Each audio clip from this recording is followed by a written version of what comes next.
அனைவருக்கும் வணக்கம். பொதுவாக நான் பிறந்த நாளை பெரிய அளவில் ஆடம்பரமாக ஆர்ப்பாட்ட விழாவாக கொண்டாடுறதில்லை.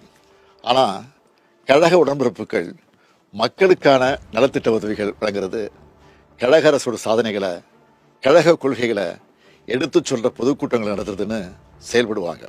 இந்த முறை என்னுடைய பிறந்தநாள் வேண்டுகோளாக என் உயிரோடு கலந்திருக்கும் தலைவர் கலைஞரின் அன்பு உடன்பிறப்புகளுக்கு ஒரு கோரிக்கையை முன்வைக்கிறேன்.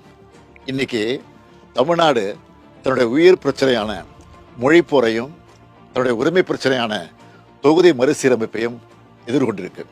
இதனுடைய உண்மையான நோக்கத்தை நீங்கள் மக்களிடம் கொண்டு சேர்க்க கேட்டுக்கிறேன். தொகுதி மறுசீரமைப்பு என்பது நம்ம மாநிலத்தோட சுயமரியாதை, சமூக நீதி, நம்ம சமூக நல திட்டங்களை பெரிதும் பாதிக்கும். இதை நீங்கள் மக்களிடம் கொண்டு செல்ல வேண்டும்.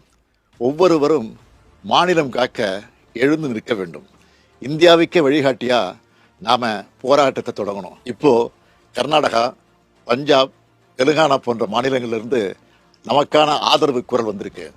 இதை பார்த்த ஒன்றிய அரசு இந்திய திரைக்கலன்னு சொல்லிக்கிட்டே அதுக்கான எல்லா முன்னெடுப்புகளையும் எடுத்துக்கிட்டு இருக்காங்க. மும்மொழி கொள்கையை ஏற்றுக்காததால நமக்கான பணமும் இன்னமும் தரல.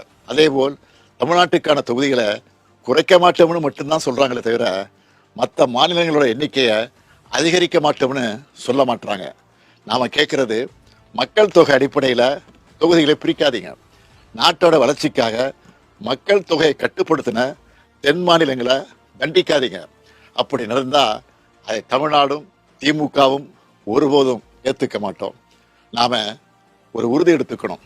தமிழ்நாட்டின் நலனையும் எதிர்காலத்தையும் யாருக்காகவும் எதற்காகவும் விட்டுத்தர மாட்டோம்.